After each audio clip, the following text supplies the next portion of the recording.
Fantastic Friday, episode 150. Just kidding. This is probably episode 4 or 5 of Fantastic Friday.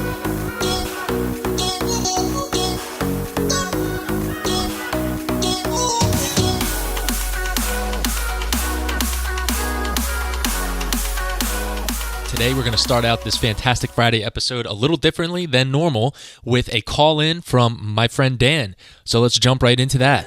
We're here with my friend Big Dan. You care if I call you Big Dan? I don't care. All right, good, because I'm going to call you that. All right, so we're here with my friend Dan from New Jersey, and he's got some feedback for the show. So Dan, say what's up to the listeners. Let people know what's on your mind. Hello, listeners. My biggest feedback with John has been, we have talked off air about challenging the people you brought on, the guests you brought on. And instead of telling you what you're doing wrong, I want to tell you what you're doing right and how you've come a long way in that sense, where you've had 2 episodes specifically with Chris Zano. The second one, you went way more tactical and you extracted a lot of useful information from Chris and provided an ultimate amount of value to the listener. Instead of just getting the guest, you got from the guest and provided it exactly to the listener through your medium. To the other listeners, John's the best, man. John's genuine. I've known John for years now through my best friend. And John's about as real as it gets. I know everybody says that about everybody, but John practices what he preaches. John has tried and failed at a lot of things that I've seen personally. Yeah. And no, that's great though, because he's relentless. And I've been listening to podcasts for years. I know what it takes to make a good podcast. And he continues to rise from episode 1 to the latest episode. Continues to bring on thoughtful, innovative leaders. That's awesome. That's awesome, Dan. I really appreciate you. Of course. John, what are you looking from your listeners? What I'd love for you guys to do is engage with this episode by, 1, sharing it with other people.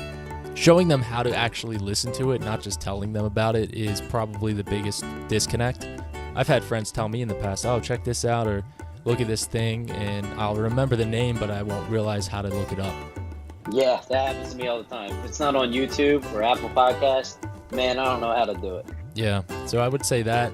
Some things I'm struggling with right now, engaging with the podcast, whether that's through Instagram, whether that's through posting a screenshot on your Instagram story and then tagging me at Heart Healthy Hustle, just saying, John, I like this episode because that kind of stuff really helps to create engagement, to let other future people who could benefit from listening to the show. I would just say keep tuning in. I'm going to be consistent with the episodes. I also want to thank you, Dan. Before I launched the show, I remember talking with you about my vision for it, and you reminded me to remember this is going to be a long-term thing, long-term vision, and I appreciate those words because they encouraged me at the moment as well and continue to do so. Yeah, the biggest way to help me is keep letting me know how I can make it better. From what I found, whether it's even friends of mine, instead of just telling me, oh, I like this is great, even if you mean it, instead of that, I think it would help improve the show immensely to just tell me honestly, like, hey, this one thing on this episode really bothered me, or I think this could be better. I take everything with a grain of salt, but if it's good advice, I probably will change it. I've changed a bunch of things based on the actual feedback that I'm getting from you, the listener. Yeah, you've always been open-minded, and it's taken you to a very good place in your life. Yeah, I appreciate that. A lot of people like to view as much as they like to listen. And everybody's looking subtly at things now. Maybe recording your guests on video too. That might be a good idea, might be a good engagement. So here's my thoughts on that. With video, I think the day is coming. There already are video podcasts out there. For right now, what's working for me is keeping it super simple. Once you start integrating video, not all of my interviews are in person. Most of them are through the internet. So I can meet with anyone, anytime, anywhere in the world. We've had guests on from Israel, all the way on the West Coast. It just adds a lot when you start doing in-person stuff. However, what I am excited to share is that the Facebook Live calls, we'll be seeing more and more in person, featuring the people in the community, because again, like I always say, this show is the listeners. I'm the engine, but I need fuel, and without fuel, it just doesn't go. That's where my thoughts are around videoing. Well, anything else? So we're going on 15 minutes, if you can believe that. Holy crow. No, I can't believe that. Isn't that It was fun? like 5 seconds, dude. That's how fun it is. Wow. Yeah, no, this is fun. I'm looking forward to a lot of great conversations with you, Jonathan. A lot. Appreciate you calling in and sharing some helpful feedback. Your support means a lot. Of course, and I appreciate you making a podcast, and it's the gift that keeps on giving. Every Friday every Friday you drop an episode, and every Monday you drop an episode. Man. Awesome, Dan. Wow. All right. Dan, thank you for your loyal support and for consistently listening to the show and for calling in. If you agree with Dan, let me know. Send me an email directly. It's jonathan@thehearthealthyhustle.com. If you want to be featured on an episode and hear your voice on the Heart Healthy Hustle podcast, email me and we'll get that set up. Now, without further ado, let's dive into today's Fantastic Friday episode. Once again, here we are. It's a Fantastic Friday. Today's episode, I'm going to focus on a health thing that I've been implementing and share with you guys some pros and cons of my 3-year experience with using a standing desk. First and foremost, I will explain the benefits and then stick around towards the end of this 5-minute episode to hear how to do it yourself a standing desk, an adjustable one at that. It's not going to be electric, I warn you. Man, okay. Here we go. I created a do-it-yourself standing desk in October 2015, 3 years ago. I haven't gone back since. I really enjoy it. The reason was because I was working at a wellness center in 2015 through 16. At work, we use standing desks. It keeps you moving, keeps the blood flowing more healthily, and it promotes movement throughout your day. It's just a better thing for your neck, your back. I almost never get neck or back pain when I'm standing at my desk because, I don't stand here forever. The one thing that does bother me at times is my feet. And so that is why I got insoles for my feet, and since then my feet have been fine. Still, I feel them at times, but it's not bad. So the main benefits of a standing desk, you can do the research, I'm sure, on lifehacker.com. Just Google benefits of standing desk. You can watch some YouTube videos. There will be an excess of information right at your fingertips. I wanted to share with you guys my personal experience, being that I have some back issues that I am healing right now.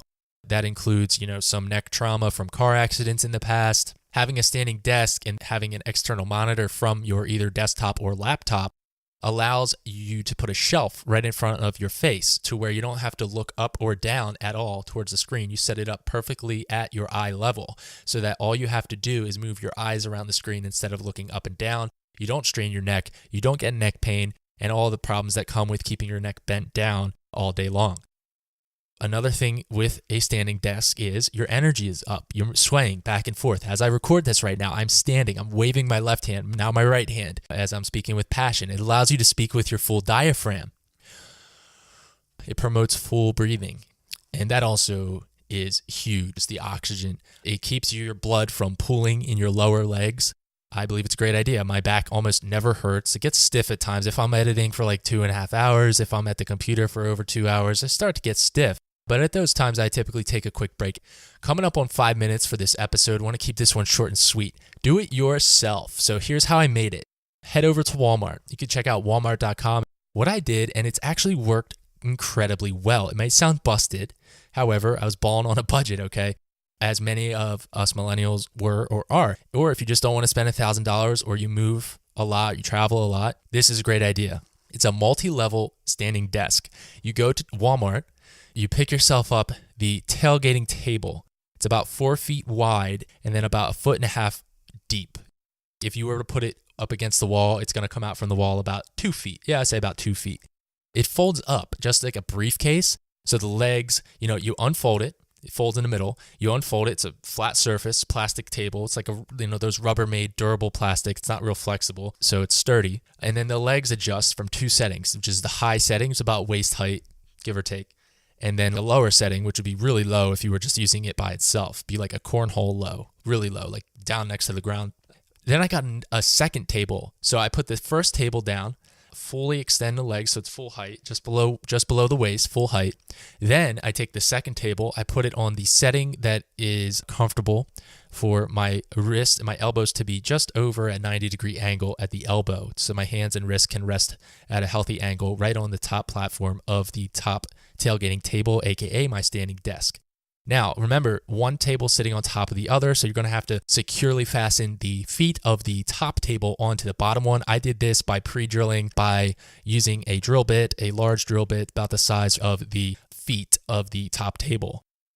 That allows them to rest in those holes that I've created with the drill bit. Don't drill all the way through, just enough to hold the table in place.